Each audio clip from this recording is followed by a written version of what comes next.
Okay, I think we can start. Welcome, everyone. This is this month's Fireside Chat, where we have Mite Mitreski as our guest.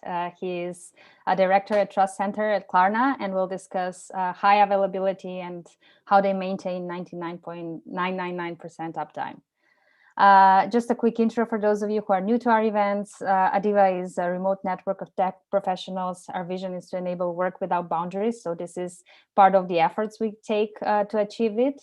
Basically, with our Fireside Chats, we want to enable people from across the globe to learn from technology leaders from leading companies like Klarna today. And before we start, I just want to let you know that you can ask your questions in the Q&A section on Zoom.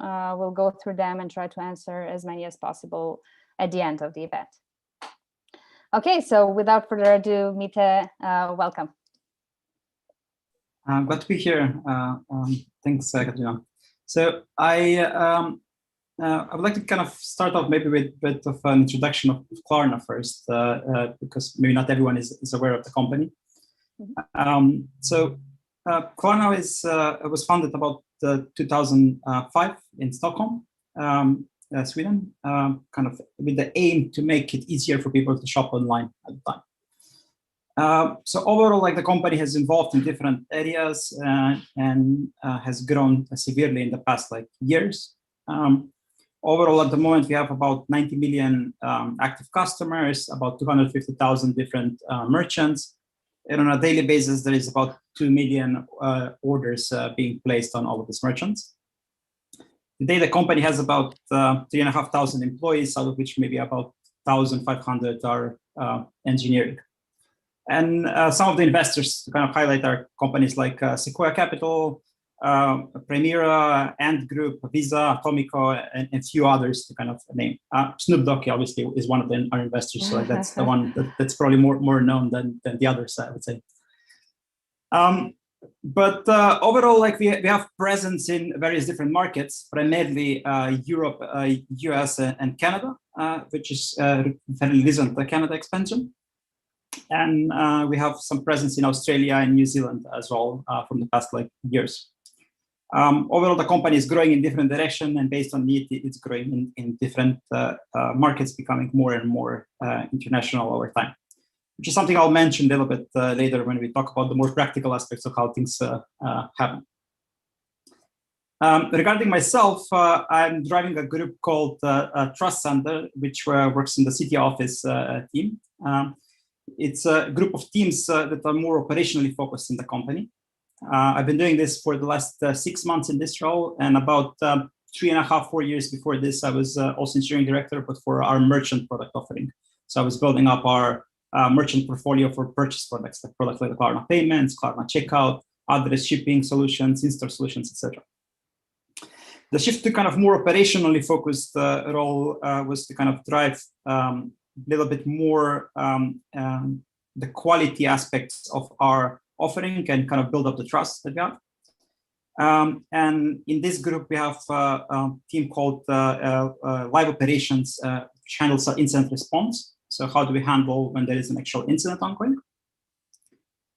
We have the Security Operations Center, which handles our active security monitoring.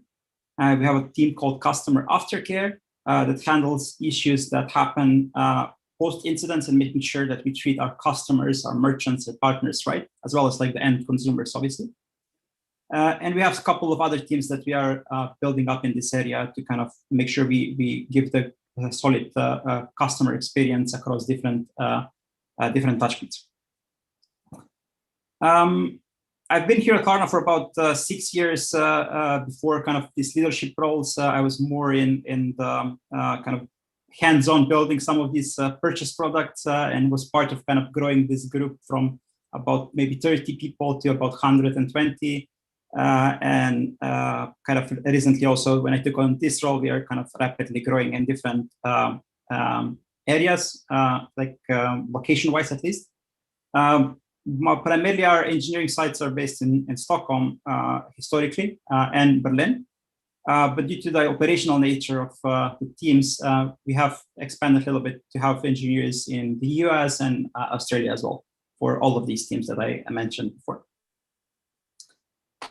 That is like a little bit like on a very quick summary of like what I do, but obviously we can dig in on some of the more technical topics further down.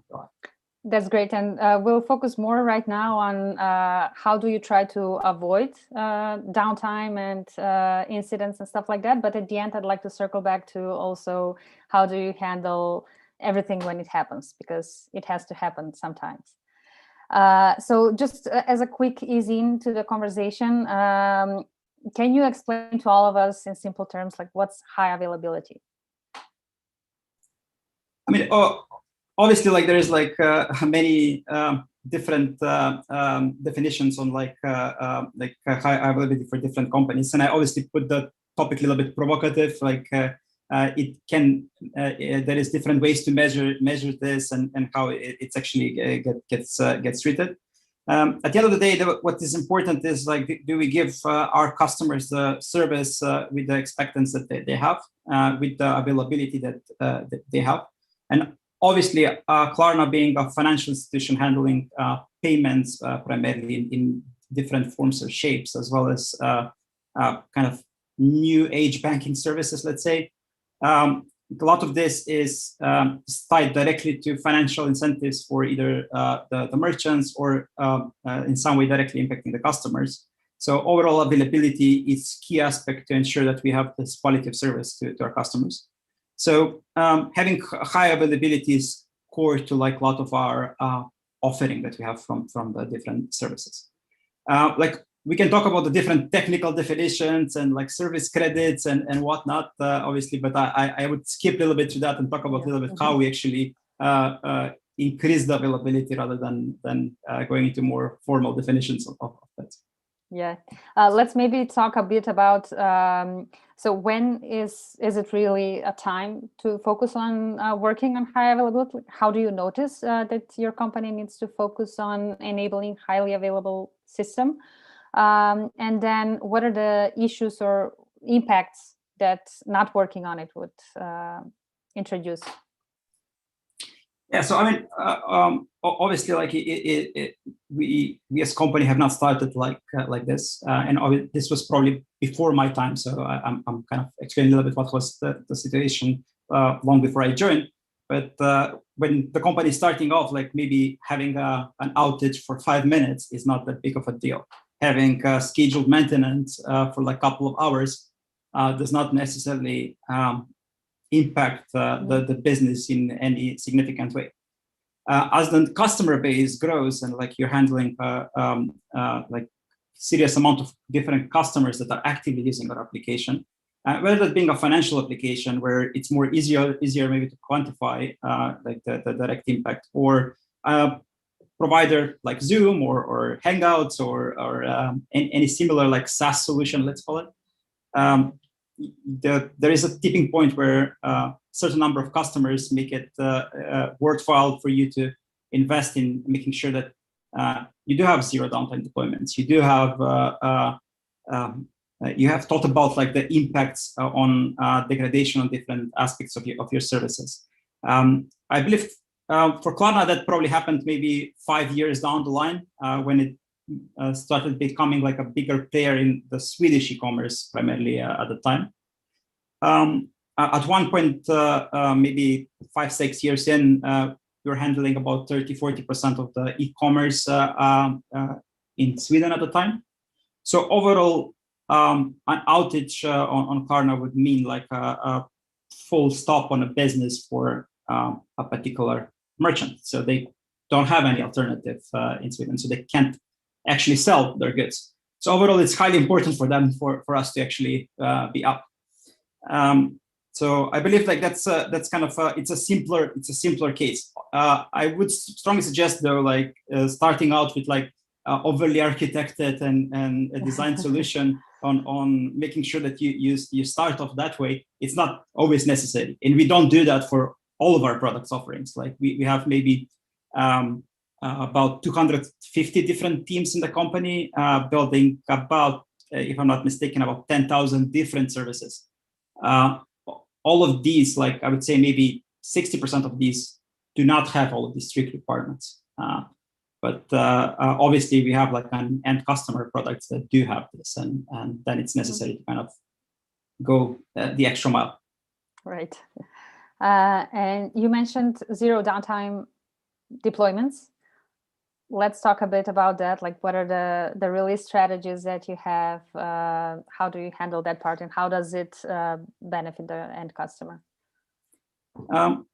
Yeah, so I mean, I can talk a little bit like about our journey of our infrastructure of how we kind of evolved it over the years. And I've been in the company through this evolution process, at least like the large part of it.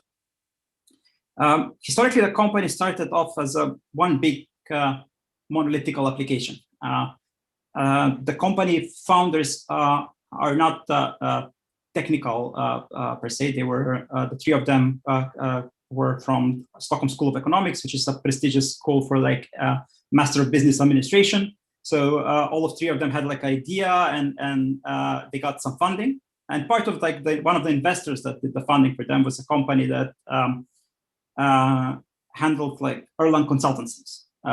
So the company invested by providing consulting services to Klarna at the time. So the central application for Klarna for the first maybe 5, 6, 7 years was primarily in Erlang, one big monolith.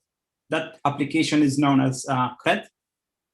It is still live at Klarna, like live and kicking, though like severely has evolved and changed in scope over the time. It's no longer an application that does everything. It has now evolved into a more of a central ledger of where we keep all of our transactional records for specific markets. So overall, like it has changed over time. But at the time when the company started like this, there was a single application, everything was run on-prem, and the company was owning services like physical servers in 3 locations, and had built a failover system on that, and things worked like that way. We would physically go and install hardware. I believe even when I joined, there was still some remnants on like leftover stuff from that, and so I remember us buying hardware, like going and actually like ordering in I don't know 100 X services from this and that provider, and someone physically going there and installing, and having issues like the server, this particular room of this server was too warm, and the cooling did not work here and there, and so things like that were something that you could hear about. I think about the time when I joined, we were kind of moving more towards cloud solutions, and I was a bit fortunate that when I joined in, like all the services that I have worked with were primarily on the cloud. They had some interactions or maybe some side services that were previously on-prem, but everything was built on cloud. At the time, we started off with AWS, and we used a very bare bone integration with AWS. So we used EC2 instances, having a very CloudFormation basic setup of having like rolling releases, and this is how the company kind of managed all of the services that were built in this way. The reason why we were very light on the approach on or like conservative, let's say, on picking out the individual services from AWS and then go more than like running EC2 instances, is that we had the 90-day strategy. To a large extent, we still have that, but it has since shifted a little bit. The 90-day strategy was that we are able to move away from any cloud provider within 90 days to any other cloud provider. And the reasoning for that was like, it was the early stages of using of cloud in financial institutions. And a lot of the regulatory aspects were not yet put in place. So a lot of the compliance and regulations were built for running services on-prem. And different countries pick different aspects of this. I know Switzerland, for example, went in the route of like forcing all of their financial institutions to build the services on-prem into the cloud that was built by a couple of vendors inside Switzerland. We are a bit fortunate that we were in a European country, so we could actually move around things in anywhere in Europe. So at the time, our services were more primarily in the Ireland region in AWS. So this was like very bare bone. there were central services provided by our developer services domain. They would build like basic images that the teams could use, and the teams had like a predefined templates that they could deploy and run. But the teams were responsible end-to-end for like building, deploying, and running. They still are to a large extent, but a lot of the responsibility was put onto the team to kind of build the wiring. Mm-hmm. The reasoning for that was multifold. So we do believe in like end-to-end ownership by the teams. So there is no like a dedicated ops team. There is no like a DevOps team on the side that sits and like just deploys things. The DevOps team is the team that builds everything. There might be some team engineers that are more inclined to kind of work more with the DevOpsy tasks, but overall, like the team has the end-to-end ownership. The team can build the solution on the drawing board, write it down into requirements, implement it, deploy it, and they are the ones that run it in production. So this kind of leads to this ownership structure of having decentralized, kind of specialized teams that have this preventative mindset. So they don't really think about like quick patch up mentality. Like we're just gonna fix up stuff and then like we're gonna hand it over to the ops team. If you know that you are the one that's on call and handling and deploying and will run the service, you're gonna spend a little bit more time thinking about like, okay, maybe there is 10 million records in the database. Maybe I cannot really just test this on like 1,000.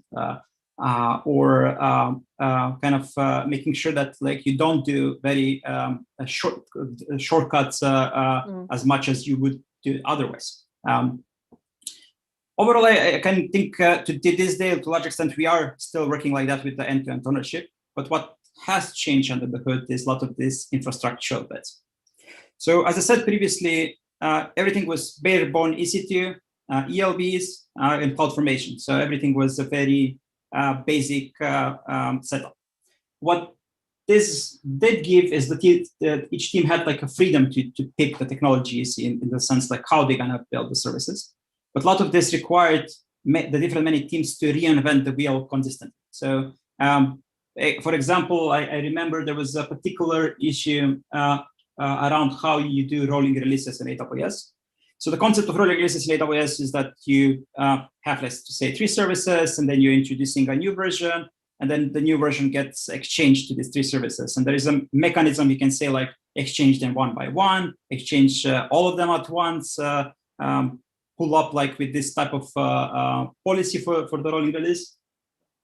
So there was a particular bug that pretty much everyone created around how they were removing the services under the hood. And it would happen like every other week. There would be one team that would have the same issue, then another team would have the same issue, and it continued to happen like consistently. Obviously, we tried to do education, knowledge sharing between the teams, but since everyone was reinventing the wheel, it led to a lot of like same issues. So it was about a few years down the line with this that we decided to create central offering. So our developer services team, which is supposed to kind of gather these requirements in one place and make sure that they provide a common platform for the teams, created a service called Starbuck, which is an internal tooling, which did a standardized version of the rolling releases that we have. So this way we were able to kind of not reinvent the wheel on a consistent manner.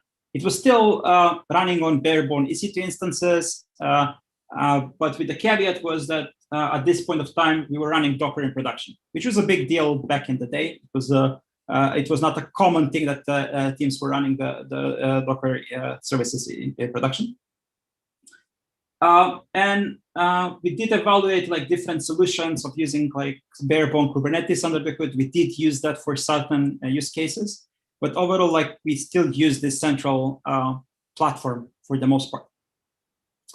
I believe like we hit some many different limitations with this platform due to like the early design errors that were done in the platform. And what has been being built and is being rolled out as we speak, and I would say like nowadays even majority of our services have switched to, is a platform we call Code to Customer. Which is purely built on like Docker images. It abstracts away the cloud provider under the hood. So under the hood, while we are using AWS still for majority of our services, we could use other cloud providers if we need to, and we are using other cloud providers for specialist use cases, obviously. And all of this is like essentially the teams have less responsibility now on maintaining the core infrastructure. Obviously, they are responsible for deploying the services, connecting it to the database or storage that they have. They are the ones that have the database and storage. But in a sense, all of these complex abstractions around how do I do rolling releases? How do I do scale ups, scale downs? How do I sufficiently set up the policies for provisioning more resources in time? All of that is abstracted away from the group. Additionally, to add on that, I think we are a bank. I mentioned that we are a financial institution. We manage payments, but about 3-4 years ago, or during this time that I was in Klarna, or I'm still in Klarna, there was an initiative that we become a bank, and as becoming a bank meant that we need to have even more IT governance. So a lot of the complexity of having IT governance has been abstracted of this. So things like tagging the different services, connecting ownership, connecting failure scenarios, all of that is now abstracted away with this platform. Additionally, we do have the requirement of having fully traceable 4i policy. So we need to be able to say that Katarina reviewed Mite's code. We had this particular pull request that was triggered here. That pull request created this particular binary. That binary got deployed by this person at this point of time, and this could not be changed or tampered with in any way. So to have that full traceability is now abstracted away from this platform with a set of services that we call EVCC, which it's a mouthful, but it stands for Enforceable Verifiable Change Control. So all of this evolution, as I mentioned, happened during this 5-6 year, and we evolved based on the requirements that were put on us from compliance side, but overall us hitting certain limitations on how we build the services. Yes, I'll pause for a second. I've been talking a lot. I guess you have quite a few questions on this, and maybe. Yeah, that was a great overview, and I especially like it because you covered most of the stages in your evolution, as you call it. So I assume it should be very helpful for people depending on what stage of the company they are to pick up on the right piece of advice from there. Maybe you can sum it all up in just tips for people on what to use today and then how to handle their releases or infrastructure to enable high availability. Yeah, and to kind of circle back on that, I talked about a little bit on the evolution side, but I kind of skipped through a lot of these high availability aspects of it. So obviously, most of the cloud providers provide the basic rolling releases, and the downside of the rolling releases is they're health check based. So when you introduce a new service based on a health check, you say that this new version 2 now is healthy, and you send X% of the traffic automatically to that new version. Regardless of which solution you're using under the hood, if it's barebone EC2 or the equivalent in other cloud providers, or if it's something like a Fargate or more complex solution, it still boils down to introducing a new version. Now, the downside of basing it on health check is that you need to have a very, very detailed health check. So in order to get to that very detailed health check, it's extremely hard to create that to be purely business metrics driven. And having it just like my service is up and running, but it actually can't do the function that the service needs to do, makes it very easy to introduce a buggy version in a rollout. So overall, we have mostly abandoned rolling releases or health check-based rolling releases for our methodologies, and C2C platform provides metrics-based canary releases. Right now, certain teams have in the company a fully automated metrics-based canary propagation, and others have more of we roll out a canary version. We send 5% of the traffic, then 5% of the traffic gets monitored for a period of time. And by saying monitored, it means that there is a set of dashboards that are manually looked at by someone, or a set of errors that are manually looked at by someone. And based on that, the version it gets propagated or slowly ramped up in the company. So all of these kind of strategies kind of help us to limit the impact or the negative impact that we have. We can talk about all the testing that happened before, but at the end of the day, like, issues can be introduced on any level. So even if you do every single test that you can think of, there will still be an issue happening in production that you will not notice until you click the deploy button. And this limits the exposure for us for that rollout. So overall, like, we have done quite a lot of investment in making sure that we have canary releases for what we call the business critical services, and we kind of are increasing this for all the services in the company. Additionally, we do quite a lot of bit of disaster recovery planning. Part of this comes from compliance need, because we are, again, a financial institution, but a lot of that also comes from, like, our actual business investment need. So with the disaster recovery planning, we do disaster recovery tabletop exercises where we simulate disaster scenarios. As an example, a disaster scenario like AWS region disappearing, or some of the core services that you assume that will be there with high availability, like S3, actually not being there, which all of these things have happened. A lot of the folks assume that the cloud solution they're using under the hood will always be available. Mm-hmm. But even if you look at the cloud providers, SLAs, they do say that this is not the expectations you should have. You should architect away from using this particular service. You should expect that there will be a potential downtime, or you will should expect that the data loss of X is expected for the relational database that they provide, or the messaging queue that they provide. So all of these we work on, like, architecting away from that. And how do you manage it? Do you have you mentioned multiple providers earlier? Do you rely on different, AWS, maybe GCP, and how do you handle it? Yeah, so I think mostly we don't have, like, this failover built around different providers. We do have sometimes multi-region failovers. Mm-hmm. But I think most of the cases that we have been focusing on has been more around architecting away from a particular technology. To give a more concrete example, we use, for most of our messaging needs, we use Kafka. We have a team that actually hosts our own version of Kafka in AWS. We have been doing that for quite some time. Nowadays, there is, like, hosted Kafka provided by AWS as well. But we have chosen, due to a bunch of, like, reasons, to do it ourselves. Now, when the service you have is posting to Kafka, one expectation is that you should assume that Kafka sometimes will be unavailable. So as long as you have that assumption in mind and you have a fallback storage mechanism, so for example, you're storing the data to S3 until Kafka becomes available, and then you kind of resend the messages afterwards, then you kind of have architected away from the need to depend on Kafka. Obviously, this is not always possible for all the different scenarios, right? Like, you might have a synchronous need to get the data right away. That said, like, majority of the cases, there is mechanisms to avoid depending on a particular technology. And we have done this through different channels. We've done this through design reviews that the teams go through.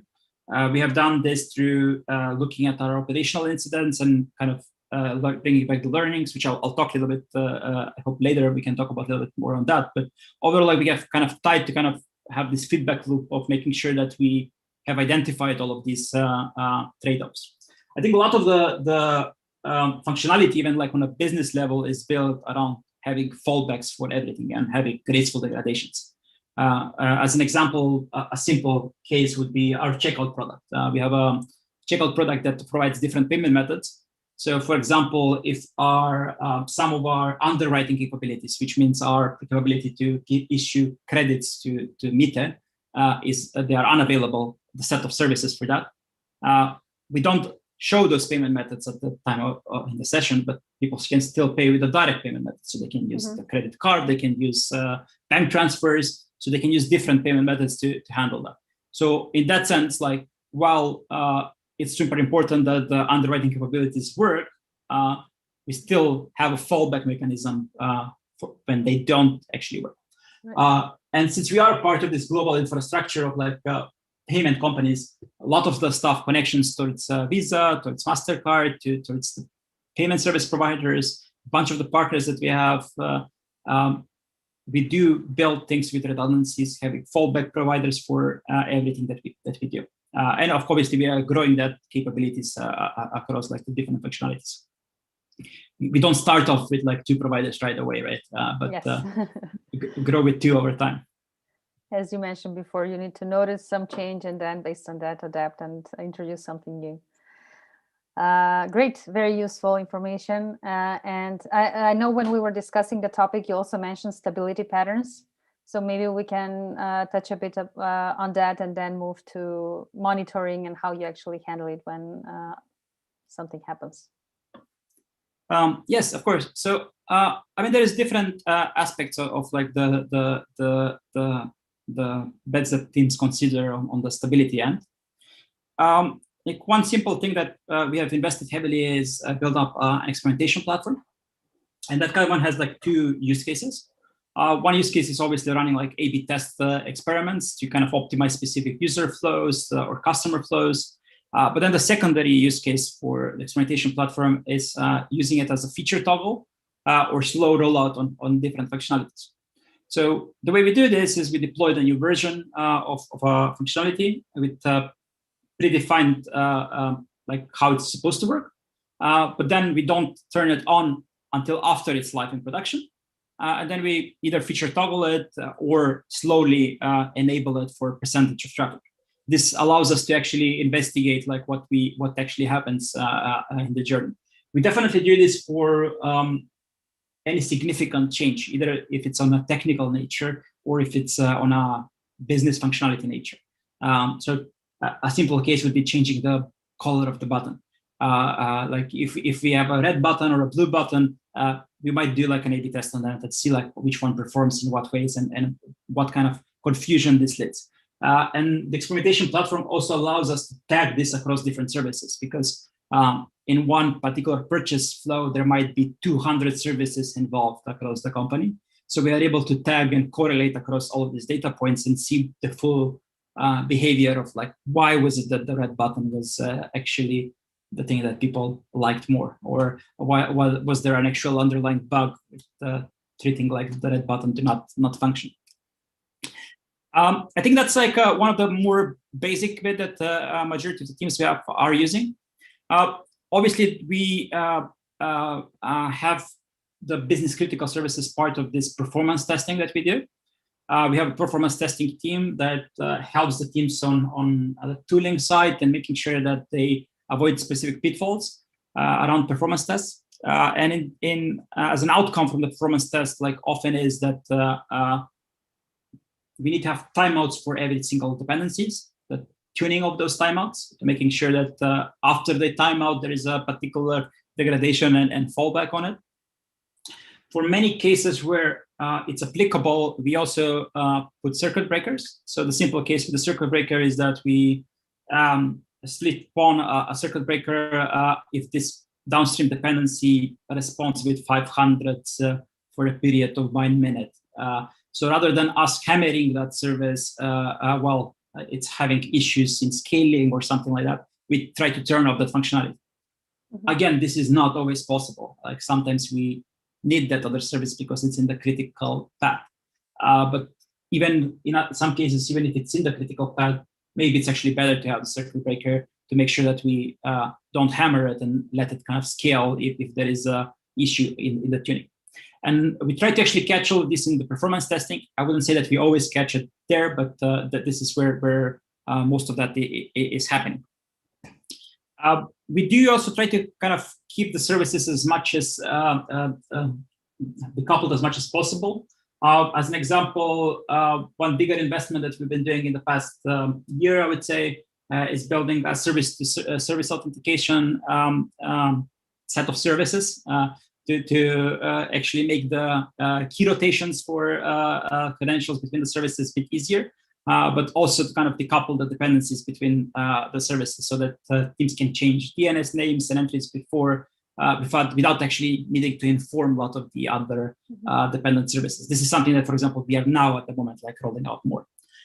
In the design phase, to kind of go back, we do use like something called like a link service pattern, where if there is a service A, B, and C, if A service depends on service B, and it also needs to access service C, service A asks service B, where is service C? So rather than both A and B knowing all the time where service C is, only B needs to know, because A will always ask B. I'm oversimplifying this. There is like different use cases for this, but overall, this is the general idea, and we do this quite a bit for many different dependent services. I would say on a high level, these are kind of the major patterns that are used on it.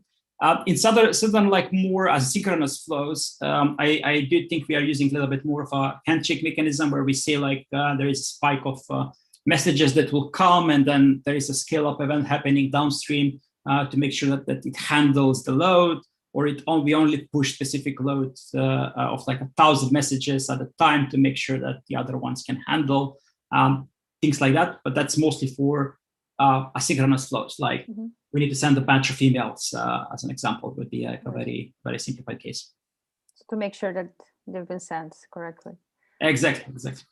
One follow-up question I had now with the circuit breakers, and you mentioned earlier that you sometimes cut off some service if it's not working. So for example, if a customer is expecting the crediting option, but they don't get it, have there been cases where they're not satisfied or they're confused by the experience?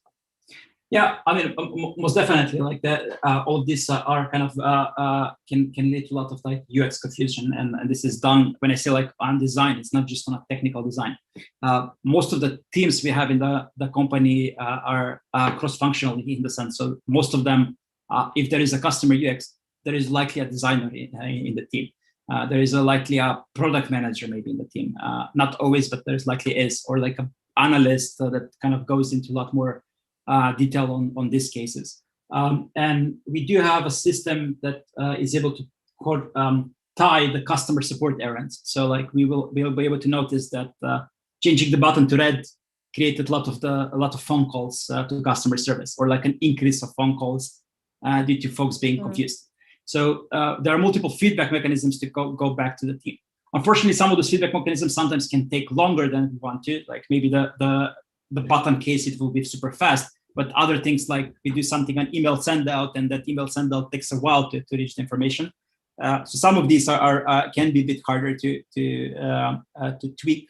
But yes, definitely, like it can lead to UX confusion if not like designed upfront fully with like both the UX design, product functionality, and the technical architecture in that sense.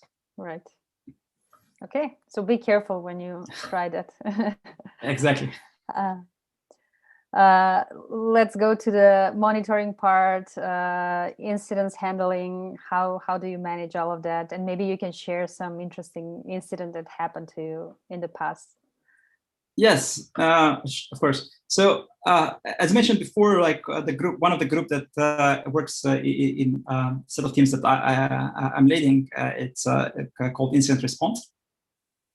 So it actually goes back to a lot of these regulatory needs of us needing to be a bank. There is something called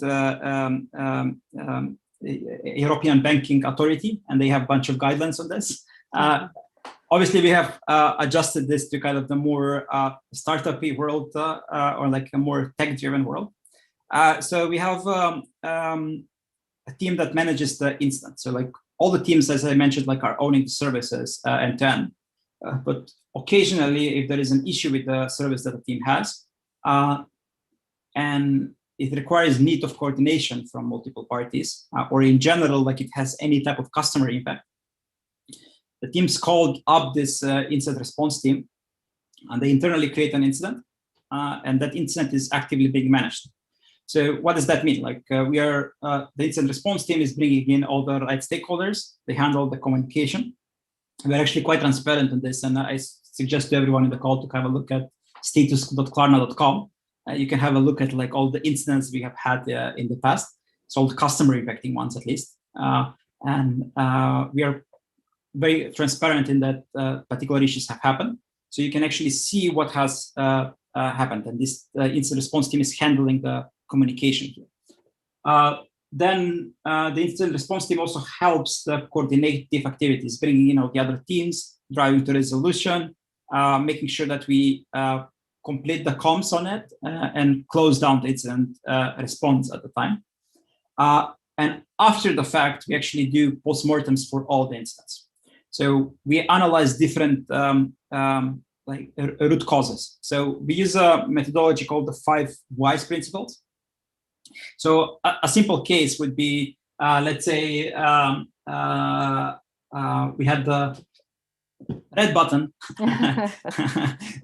being changed, and like it didn't really work, right? And the question would be like, why? And like a first answer from the engineer would be like, I created the bug due to like the pull request here. Why were you able to create that bug? Like you have a peer review, right? Like, did the other person also miss it?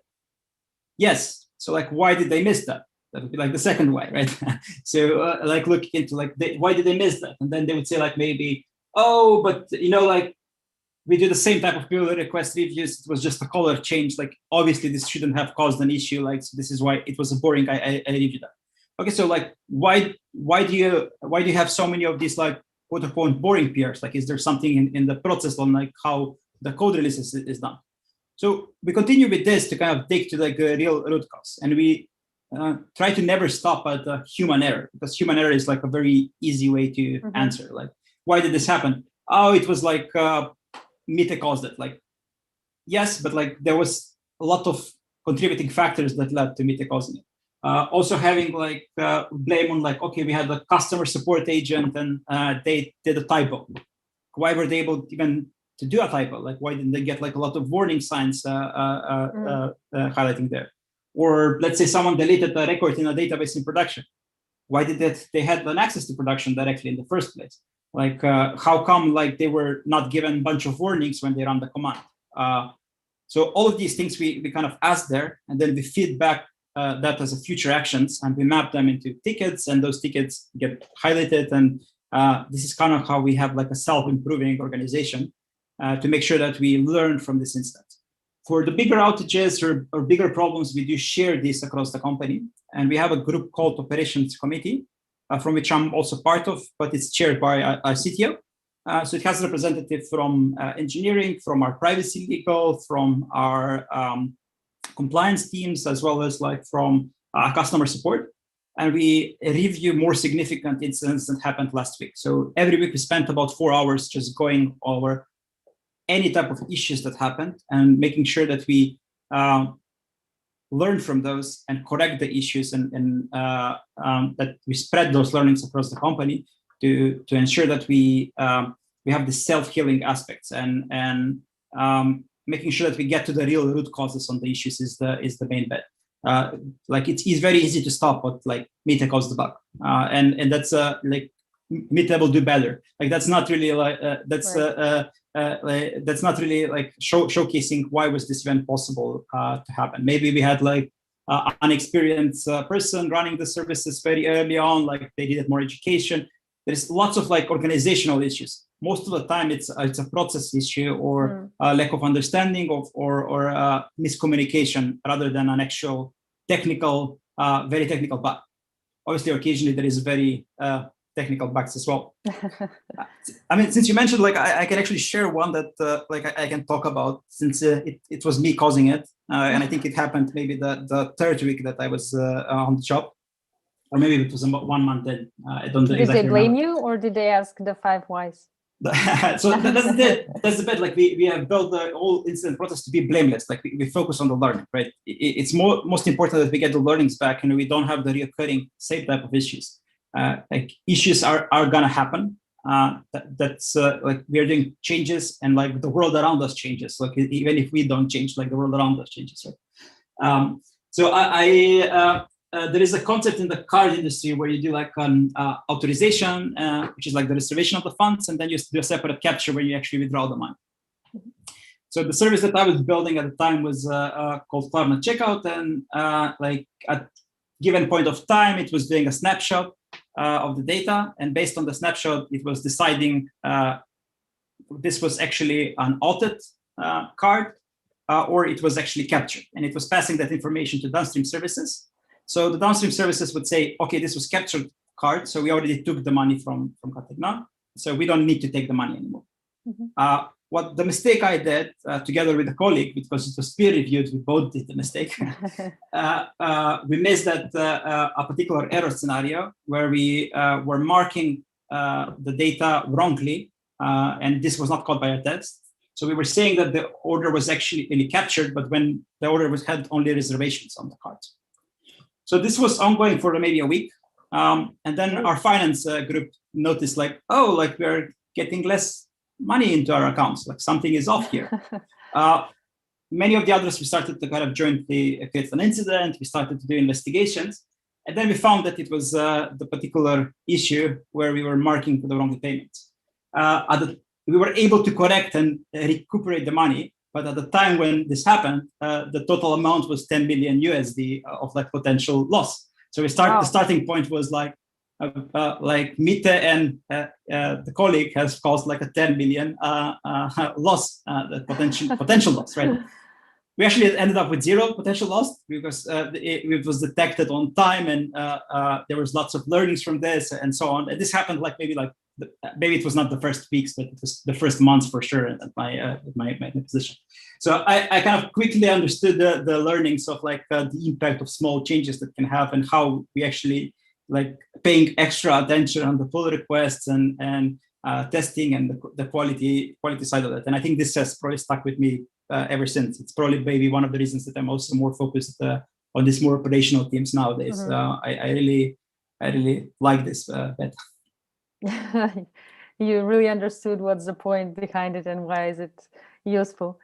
Yeah, I guess you never learn until something like that happens and forces you to. So yeah, it's good. And I love the whole process you have and everything you do around learning and improving. It's very healthy. And I mean, I would love to be part of an organization like that. Okay, we have 10 more minutes, 3 audience questions for now. And one last thing I wanted to touch upon is your role into the Security Operations Center. So I'm not sure if that's related to what we talked or not, but maybe we can just cover it quickly and then switch to the audience questions. Yeah, I mean, it kind of ties back a little bit to like this instance. So obviously, when we have more security-related incidents, we have a security operations center, which is one of the teams that also is in my group. The team gets called in a case where a security issue has been detected. So let's say there is a denial of service attack attempted to like a particular endpoint. Or a set of phishing activities are happening to these customers or this area of the business. This team is capable of actually like going into and helping and guiding the individual teams who have end-to-end responsibility into actually solving the issue. And they can do forensics and they can do a lot more investigation. The team is also doing a little bit of active monitoring for attacks, so they can detect suspicious activities.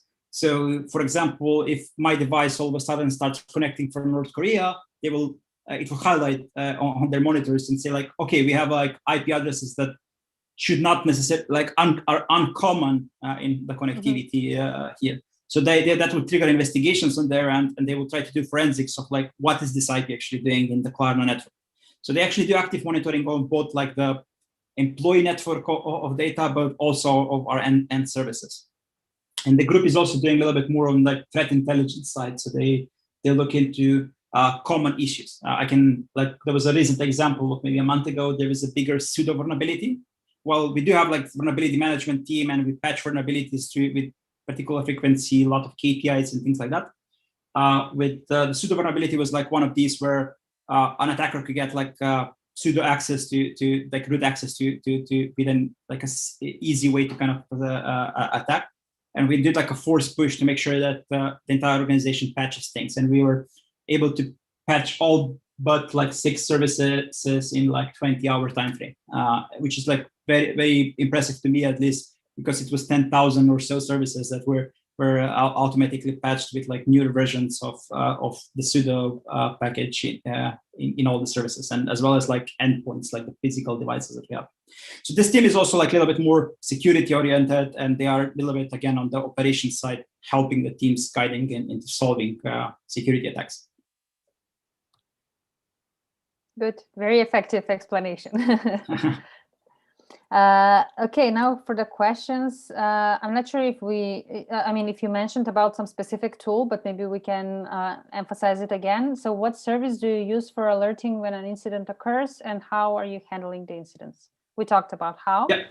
The tooling on it, like again, we've gone through a lot of evolution on the tooling, but I can like rather than because we're kind of conscious of time, I'll mention like what we're on right now. So right now we are using a tool called Datadog in combination with the standard cloud provider solutions. So like CloudWatch and Datadog are our main sources of truth for like real-time monitoring metrics. That said, there is one team that is actually in my area now, like which we are staffing up around providing a new tooling on more detailed business level metrics that are real-time, because we do want to kind of expand a little bit on that end. But essentially, Datadog is the basis of most of alerts. And then that particular alert triggers an Opsgenie alert. And the Opsgenie alert calls me as if I'm on call, or like calls the person that is on call for the particular service. If there is a bigger particular issue, it also calls my incident response team, and they jointly collaborate on solving it. So that's like the simple chain on the tooling. And I mean, it sends alerts to Slack and other places, obviously, but that's the simplified flow. Thank you. And then is the monitoring and acting upon alerts done by the team that built the service or some other team? So it's done by the team that builds the service, but primarily. But that said, the particular set of issues might not be under the monitoring eyes of the service. So it might be an edge case that they haven't set up the alarms correctly, or like there is an error in the alarming itself, right? So in certain cases, it could be a sister team calling in the issue, or it could be, in the worst cases, an external customer when we haven't observed the issue until like someone else has reached out to us. So for all of these, like any one of these can raise an issue or incident and call our incident response team, and they will locate the right team. But the primary responsibility, again, is to the team that actually builds the service. Yeah. And one other question from the same person. You mentioned that some of your services are more reliable than others. Do you have any tips or cases about making legacy systems more reliable? Yeah, I mean, so I mean, we do have like a bunch of services that have been here at Klarna for many years, and I mean, I wouldn't. The term legacy in our industry can mean many different things. There is like some instant legacy services that were just created maybe a week ago, but overall, I think a lot can be done on like an infrastructure level without even going onto the service itself. So if there is no like business detail capabilities on the team, I would say a lot of the work can be done on like a service level, on like how you do rolling releases, how you do canaries and things like that. Even without going deep into the actual services as well. So like that would be kind of my advice on handling legacy services. If we're talking about like a large organization, it's a different story. We have a group that I'm also constantly part of that is called Run and Monitor in the company, and we are working on like making sure that the classifications between the services is easier to kind of map out the full dependency chain on like critical services and tying it back to like end requirements. So like if the topmost service has like what we call AAA availability, which is like 99.99, or like it has like an A availability, which is like it can be down for like an hour a week, or maybe it's like okay for it to be down over like the weekend. Like all of these are need to kind of be mapped in the full dependency chain, at least for like slightly bigger organizations. But when you're just starting out, or like a smaller group where you can actually talk to everyone directly, I would start with like just figuring out what is the most critical path and like focusing on that. Thank you. Speaking about rolling updates and their monitoring after a change, binaries are only one piece. How do you handle configuration evolution and data migrations in feature upgrades and hotfix scenarios? Yes, that is actually that is very good point. So generally, when I say binary, it's binary and config. So we have kind of tied in those together, but that also doesn't include the database, right? So the database is a separate bit, or like other potential state of change that can cause disturbances. So overall, again, like we do quite a lot of like logging on all activities. Since a lot of the IT governance internally actually can track this. So if I have a particular access to a database in one of our environments, let's say our staging environment, everything I do on the database gets logged as an action and it gets pushed to a central log. So from the traceability perspective, we can always see like it was Mite that did XYZ, and we can actually see like that it was not Mite's laptop who was stolen and did XYZ. But if we're talking about like introducing state of changes, we try to limit in practice like any type of activities that are outside of the deployment cycle. So majority of things are pushed into the binary. So the configs are pushed into the binary, and we try to not have configs in the database. But obviously data there can cause issues as well. Great. So we ran out of time. I don't think we have time for any more questions, but this was a very, to me at least, it was very useful conversation and very interesting. So I would definitely circle back to some of the topics we discussed. The video will be available on YouTube, so you can rewatch it, share it with friends, or again, point out some parts of the conversation that were most important for you. And don't forget to subscribe. We have a lot of cool events coming up. I want to use this occasion to announce our next one. So we'll have Chema Dolbarko from Hopin, and we have a very interesting conversation with him as well. So stay tuned for more info on that. And finally, check out Adeva if you're looking to hire remote people, or if you're looking for a remote job. And definitely check out Klarna if it's available in your country, because as you've heard, it's a very cool app, and they will make sure that you're very satisfied as a customer. That would be all. See you all next month. Mite, thank you again very much for taking the time and accepting my invitation.